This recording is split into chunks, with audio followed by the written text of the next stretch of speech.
High বন্ধুরা, আজকে আমি তোমাদের সাথে শেয়ার করতে চলেছি প্রিন্সেস কাট ব্লাউজ ড্রাফটিং করা প্রথমে পেপারের ওপর। তোমরা নিশ্চয়ই খেয়াল করবে যারা আমার সেলাই দেখছো বা এতদিন ধরে দেখে আসছো, আমি কিন্তু কোনো নিত্য নতুন ড্রেস যদি ড্রাফটিং বা কাটিং করতে যাই, তারপরে সেলাই করতে যাই, তার আগে মানে কাপড়ের ড্রয়িং কাটিং করার আগে কিন্তু আমি সবসময় পেপারের ওপর প্রথমে সূত্র অনুযায়ী আগে ড্রয়িংটি দেখিয়ে নিই, যাতে যারা আর কি একদম সেলাই কাজে নতুন তাদের যাতে বুঝতে কোনো রকম অসুবিধা না হয়, তারা যাতে এই পেপারের ওপরে ড্রয়িংটা খুব সুন্দর করে সূত্র সমেত বুঝে নিয়ে তারপরে তারাও যেন বাড়িতে পেপারের ওপর খুব সুন্দরভাবে আর কি প্র্যাকটিস করতে পারে। তো এই প্রিন্সেস কাট ব্লাউজের ক্ষেত্রেও কিন্তু আমার সেই একই নিয়ম, সূত্র অনুযায়ী প্রথমে পেপারের ওপর ড্রাফটিং করে নেব, তারপরে এরপরে যখন আবার প্রিন্সেস কাট ব্লাউজ আমি কাটিং করব, ড্রাফটিং করব, সরাসরি তখন কাপড়ের ওপর ড্রাফটিং কাটিং করে সেলাই করে নেব। বোঝা গেল? তো অনেক কথাই বলে ফেললাম, চলো ভিডিওটি প্রথম থেকে শেষ পর্যন্ত দেখতে থাকো। এই প্রিন্সেস কাট ব্লাউজের সূত্র অনুযায়ী ড্রাফটিংটা তোমাদের খুব ভালো লাগবে। তো চলো এবার শুরু করা যাক।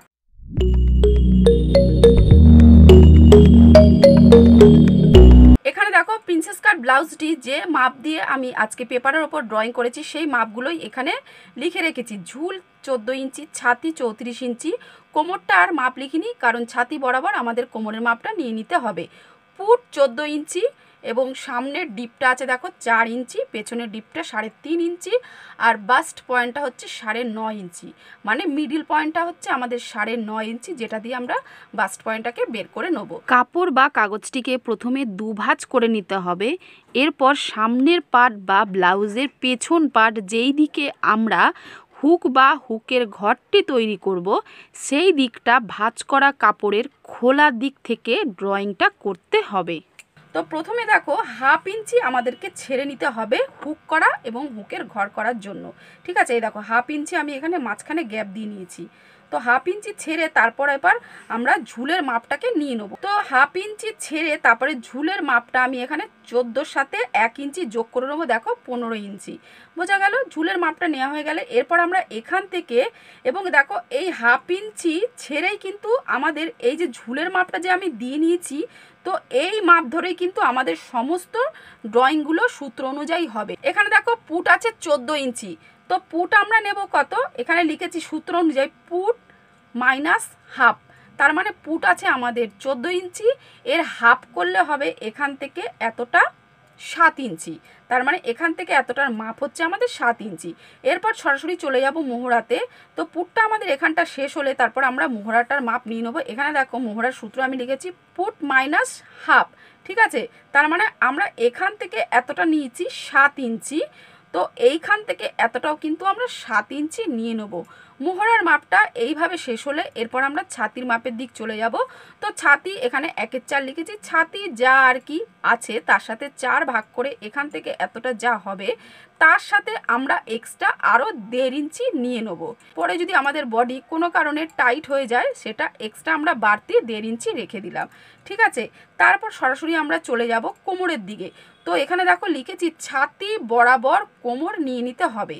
তো ছাতির এইখান থেকে ঠিক এইখান থেকে এতটা যা মাপ থাকবে, তো কোমরের কিন্তু ঠিক এইখান থেকে, এই যে এইখান থেকে সেম এতটা একই মাপ থাকবে। তারপরে দেখো আমি এই যে ওপরে যে আরেকটা যে দাগ দিয়েছি, এটা আমাদের এই যে ঝুলের সাথে যে 1 ইঞ্চি এক্সট্রা নিতে হবে, সেই ড্রয়িংটাই আর কি আমি এখানে করে দিয়েছি। বোঝা গেল? তাহলে ঝুল, পুট, মোহরা, ছাতি, কোমর এই নিয়ে আমাদের কিন্তু একটা বক্স মতো তৈরি হয়ে গেল। এরপর আমরা ভেতরের সূত্রটা জেনে নেব। এরপর আমরা চলে যাব গলার পাশ। তো গলার পাশ কত নেব? আমরা যদি প্রিন্সেস কাট ব্লাউজের ওপর বোট নেক গলা করতে চাই, তখন কিন্তু আমাদের এই গলার পাশের যে চওড়াটা একটু বেশি নিতে হবে। তাই আমি এখান থেকে এতটা 4 ইঞ্চি গলার পাশ বা গলার চওড়াটা নিয়ে নিয়েছি। এরপর আমরা এই যে গলার ডিপটা নিয়ে নেব। তো ডিপ আমি এখানে দেখো লিখেছি পেছনে 3.5 ইঞ্চি। তো আমরা যখন কাপড়ের ওপর সেটিকে ড্রয়িং করব, সেই পেছন ডিপের সাথে কিন্তু আমরা আরও 1/2 ইঞ্চি বেশি নিয়ে নেবো। তাই আমি দেখো এখানে সূত্রটা লিখেছি, এই যে গলার ডিপের সূত্রটা লিখেছি 3.5 প্লাস 1/2 ইঞ্চি, মানে গলার ডিপটা কিন্তু আমাদের 4 হয়ে গেল। বোঝা গেল? গলার পাশটাও 4 হয়ে গেল আর গলার ডিপটাও কিন্তু আমাদের 4 হয়ে গেল। এইভাবে দেখো আমাদের একটা এখানে বক্স তৈরি হয়ে গেল। তারপর আমরা যে নৌকা গলা করতে চাই বা বোট গলা করতে চাই তখন কিন্তু এইভাবে ঠিক এখান থেকে কিন্তু আমাদের 2 ইঞ্চিতে একটা পয়েন্ট করে নিতে হবে, মানে শেপের পয়েন্টটা আমাদের করে নিতে হবে। বোঝা গেল? এখান থেকে আমাদের 2 ইঞ্চিতে একটা শেপের পয়েন্ট করে নিয়ে তারপরে আমরা এই যে নৌকার মতো গোল ধরনের শেপের দাগটা দিয়ে দিলেই কিন্তু আমাদের বোটনেক গলা বা নৌকা গলা হয়ে যাবে। আমরা এরপর কি করব, এই যে এখান থেকে আমরা একটুখানি ডাউন দিয়ে দেবো বা তিরছাভাবে একটা দাগ দিয়ে দেবো। তোর মাপটা হবে তখন 75 ইঞ্চি। বোঝা গেল? এরপর আমি চলে আসবো এইখানে যে আমি শেপটা ড্রয়িং করেছি, তো এটার মাপ কত। এখানে দেখো এখান থেকে এতটা আমি 1.5 ইঞ্চিতে পয়েন্ট করে তারপরে শেপের দাগটাকে দিয়ে দিয়েছি। আর এইটা যে মেন ছাতির যে পয়েন্টটা হয়েছে এইখানে দেখো মিলিয়ে তারপরে এখান থেকে 1/2 ইঞ্চিতে আমি বের করে দিলাম। ঠিক আছে, বোঝা গেল? এরপর আমরা টেকিনের দাগটা দিয়ে নেবো বা টাক সেলাইয়ের দাগটা দিয়ে দেবো। আমরা যে গলার ডিজাইনটা করে থাকি তো ডিজাইনটাকে ছেড়ে তারপরে কিন্তু পাশে আমাদের এই যে টেকিনের যে লম্বা দাগটা সেটা 5 ইঞ্চিতে দিতে হবে। তো এখানে দেখো এই জন্য লিখেছি লেন্থ 5 ইঞ্চি। ঠিক আছে, মানে এই যে মাঝখানের যে এই যে লম্বা দাগটা এটা কিন্তু আমাদের 5 ইঞ্চি, ঠিক এইখান থেকে এতটা অবধি। এরপর এদিক থেকে 1/2 ইঞ্চি, এদিক থেকে 1/2 ইঞ্চি, এইভাবে দুটো পয়েন্ট করে এই 5 ইঞ্চির মাথার ওপরে মিলিয়ে দিলে একটা ত্রিভুজ আকৃতির মতো দেখো টেকিন সেলাইয়ের ড্রয়িংটা হয়ে গেল। তো আর বিশেষ কিছু পেছন পাটে কিন্তু আমাদের ড্রয়িং করা নেই। তো এইভাবে ড্রয়িংটা কিন্তু শেষ হয়ে গেলে তখন ঠিক এইখান থেকে আমাদের কাটিংটা করতে হবে। এই যে দাগটা বাড়তি 1/2 ইঞ্চি দাগটা এইভাবে জুড়িয়ে দিয়ে কিন্তু তখন আমাদের ড্রয়িংটা এইভাবে করতে হবে। ঠিক আছে, বোঝা গেল? আর এই যে শেপের দাগটা তখন এইভাবে মিলিয়ে দিতে হবে, মিলিয়ে দিয়ে বেরিয়ে যেতে হবে। এরপর আমরা পেছন পার্টটিকে বসিয়েই কিন্তু সামনের পার্টের ড্রয়িংটা করে নেব। আমি যেহেতু এখানে তোমাদের পেপারের ওপর ড্রয়িং করে বোঝাচ্ছি তাই আমি সামনের পার্টটিকে যেভাবে আর কি পেছন পার্টটা সূত্র অনুযায়ী প্রথমে ড্রয়িংটা করে নিয়েছি, তো সামনের পার্টটাও কিন্তু আমি সূত্র অনুযায়ী এখানে ড্রয়িংটা করে নিয়েছি। আর সামনের পার্টের ক্ষেত্রে 1/2 ইঞ্চি বেশি আমি এই ড্রয়িংয়ে নিলাম না, তার কারণ সামনের পার্টে যেহেতু কোনো রকম হুক এবং হুকের ঘর হবে না। আর একটা বিষয়, আমি যেহেতু এখানে তোমাদের পেপারের মাধ্যমে বুঝিয়ে দিচ্ছি সেই কারণে পেপারটি কিন্তু এখানে সিঙ্গেল রয়েছে। আর তোমরা যখন ড্রয়িং কাটিং করবে তো জোড়া কাপড় বা জোড়া কাগজ নিয়ে প্র্যাকটিস করবে। ঠিক আছে, সামনের পাটের ক্ষেত্রে আমি বোটনেক গলা করতে চাই যেভাবে আর কি পেছন পাটে বোটনেক গলা করেছিলাম, তাই জন্য দেখো পেছন পাটে যেরকম 4 নিয়েছি সামনের পাটের ক্ষেত্রেও কিন্তু আমাদের গলার পাশটা 4 ইঞ্চি নিতে হবে। এবং সামনের গলার ডিপটা আমি এখানে আরও 1/2 ইঞ্চি বেশি নিয়ে নিচ্ছি, একটু পেছন পাটের তুলনায় ডিপ রাখতে চাই, ওই 1/2 ইঞ্চি বেশি এই জন্য নিয়ে নিয়েছি। 4 ছিল 4.5 করে নিয়েছি। বোঝা গেল? এরপর ডাউনটা যেভাবে আমাদের পেছন পাটে দিতে হয়েছে তো সামনের পাটে 75 ইঞ্চিতে ডাউনটা আমি এখানে দিয়ে নিয়েছি। এরপর আমরা মোহরার শেপটা দেবো এখানে 1 ইঞ্চিতে। এই যে মেন যে পেছন পাটের মোহরার যে আমাদের ড্রয়িংটা ছিল, ঠিক আছে, সামনের পাটের ক্ষেত্রে কিন্তু এইখান থেকে এতটা, মানে এই যে এই দিকটা থেকে লম্বা যে এই যে সবুজ দাগটা রয়েছে এইখান থেকে 75 ইঞ্চিতে আমাদেরকে বাড়তি আর কি ড্রয়িংটা করে নিতে হবে। হয়ে গেল। তারপর এই কোণা থেকে কিন্তু আমাদের 1 ইঞ্চিতে একটা শেপের পয়েন্ট দিয়ে তারপরে শেপের দাগটাকে এইভাবে এই মেন ছাতির সাথে মিলিয়ে দিয়ে তারপরে এতটা নিয়ে আসতে হবে। ঠিক আছে, এতটা নিয়ে আসার পর এখান থেকে 1 ইঞ্চিতে আমাদের আর একটা পয়েন্ট করে দাগ দিয়ে নিতে হবে। এইভাবে আমাদের ছাতিটা নেওয়া হয়ে গেল, তারপরে কোমরটাও নেওয়া হয়ে গেল। এরপর আমরা নিচের দিকটা 1 ইঞ্চি বাড়তি নিয়ে নেব, তাই এখানে দেখো ঝুল আমি লিখেছি 15 প্লাস 1 ইঞ্চি, তার কারণ আমাদের মেন ঝুল ছিল কিন্তু 14 ইঞ্চি। আমি যখন পেছন পাটের ওপর ঝুলের সূত্রটা তোমাদের দেখায় তখন কিন্তু 14-র সাথে 15 হয়। ঠিক আছে, আর প্রিন্সেস কাট ব্লাউজের সামনের পাটের ক্ষেত্রে কিন্তু তখন সেই 15 যে ঝুলটা তার সাথে আরও 1 ইঞ্চি এক্সট্রা নিয়ে নিতে হবে। তাই দেখো আমি এই যে এখান থেকে 1 ইঞ্চি এক্সট্রা নিয়ে এইভাবে আমি মিলিয়ে দিয়েছি এবং এখান থেকেই কিন্তু আমাদের 2 ইঞ্চি এক্সট্রা নিয়ে নিতে হলো। এরপর এই 2 ইঞ্চি আর এই 1 ইঞ্চি এইভাবে দেখো মিলিয়ে দিলাম, যার জন্য দাগটা কিন্তু একটু তিরছা টাইপের বা একটু ব্যাকা টাইপের হয়েছে।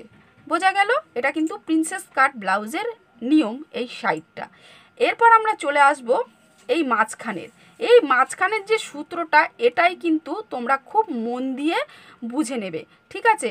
তো আমরা যখন কারোর বডি থেকে মিডিল পয়েন্টটার মাপটা নিয়ে নেবো, ঠিক এখান থেকে এতটা যা মাপ আসবে তার সাথে কিন্তু আমরা হাফ ইঞ্চি আরও এক্সট্রা নিয়ে নেবো, তার কারণ এখানে হাফ ইঞ্চি আরও এক্সট্রা সেলাইতে চলে যাবে। এই জন্য দেখো লিখেছি আমি bust point plus half inch, মানে যা এখান থেকে আমাদের মিডিল পয়েন্টের মাপ থাকবে তার সাথে হাফ ইঞ্চি এক্সট্রা নিয়েই কিন্তু আমাদের বাস্ট পয়েন্টটা বের করে নিতে হবে।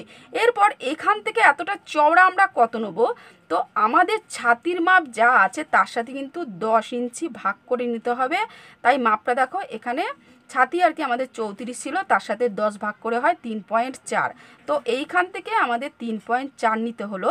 এবং এদিক থেকে তখন আমাদের কি মাপটা নিতে হবে, সেমভাবে কিন্তু এখান থেকে এতটা যা মাপ হয়েছে এখান থেকে এতটা কিন্তু মাপটা হবে না, হাফ ইঞ্চি আরও কম নিতে হবে। তাই দেখো এখানে লিখেছি 3.4 থেকে আমাদের হাফ ইঞ্চি কম। তো এইভাবে দেখো এখানে একটা বক্স টাইপের হয়ে গেল।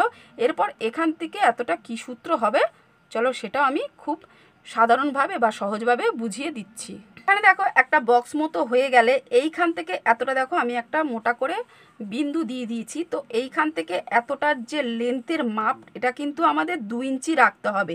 তো 2 ইঞ্চি কেন কম না বা বেশি না, তো যাদের মিডিয়াম বেস্ট তাদের কিন্তু এখান থেকে এতটা 2 ইঞ্চি রাখতে হবে, বা যাদের একটুখানি ভারী বেস্ট বা ফুল বেস্টটা একটু ভারী টাইপের, তো এখান থেকে এতটা তখন 2.5 ইঞ্চিতে পয়েন্ট দিলেই হবে। এরপর চওড়ার মাপটা এখানে 2 ইঞ্চি। কেন 2 ইঞ্চি, তার কারণ এখান থেকে এতটা আমি 2 ইঞ্চি চওড়া মাপ নিয়েছি, এক্সট্রা মাপ নিয়েছি। তাই এই কারণে আমার এখান থেকেও এতটা কিন্তু এক্সট্রা 2 ইঞ্চি নিয়ে নিতে হবে। এদিক থেকে এতটা লম্বা 2 হলে তো এদিক থেকেও এতটা লম্বা 2 হবে, আর চওড়াটাও কিন্তু এদিক থেকে 2 হলে এদিক থেকেও 2 হবে। তো এইভাবে দেখো একটা বক্স টাইপের এখানেও হয়ে গেল। তখন আমাদের প্রিন্সেস কাট ব্লাউজের এই যে ডিজাইনটা করে নিতে হবে। এবং ডিজাইনটা দেখো ঠিক এই যে এই পয়েন্টটা থেকে এইভাবে ডিজাইনটাকে এই যে মিডিল পয়েন্ট বা বাস্ট পয়েন্টটা যে হয়েছে এইভাবে মিলিয়ে দিয়ে তারপরে আলতো আলতো আলতো করে ডট ডট ডট ডট দিয়ে এইভাবে এই শেপের এই মাঝখানটা, এর নির্দিষ্ট সেরকম কোনো মাপ নেই, তবু এখান থেকে এতটা হাফ ইঞ্চিতে সরিয়ে এইভাবে আমাদেরকে মিলিয়ে দিতে হবে শেপের দাগটা। বোঝা গেল? ব্যাস, তাহলে সামনের পার্টের ড্রয়িংটা আমার সুন্দরভাবে কিন্তু সূত্র অনুযায়ী দেখানো হয়ে গেল তোমাদের। তো তোমরা এবার কমেন্টের মাধ্যমে আমাকে জানাবে যে কতটা তোমরা বুঝতে পেরেছো বা পারোনি, বা কোথাও যদি অসুবিধা হয়ে থাকে অবশ্যই কিন্তু আমাকে জানিও, আমি তাদেরকে রিপ্লাই দিয়ে দেবো। ঠিক আছে, তো আজকের এই প্রিন্সেস কাট ব্লাউজের ড্রয়িংটি আমি এখানেই শেষ করলাম। আর হাতা আমি এখানে দেখাইনি, তার কারণ হাতা কাটিং এবং ড্রয়িং এই নিয়ে আমার চ্যানেলে অনেকগুলো ভিডিও অলরেডি আপলোড করা রয়েছে, তোমরা চাইলে একটু দেখে নিতে পারো। ব্রাকাট ব্লাউজের মতোই কিন্তু এই ব্লাউজের ক্ষেত্রে হাতা কাটিং ড্রয়িং স্টিচিং একই থাকবে। ভিডিওটা অনেকটা অলরেডি বড় হয়ে গেছে, তাই আর বাড়ালাম না, হাতা দেখাতে গেলে আরও অনেকটাই বেড়ে যেত। আজ আমি এখানে শেষ করছি, নেক্সট আবার দেখা হবে।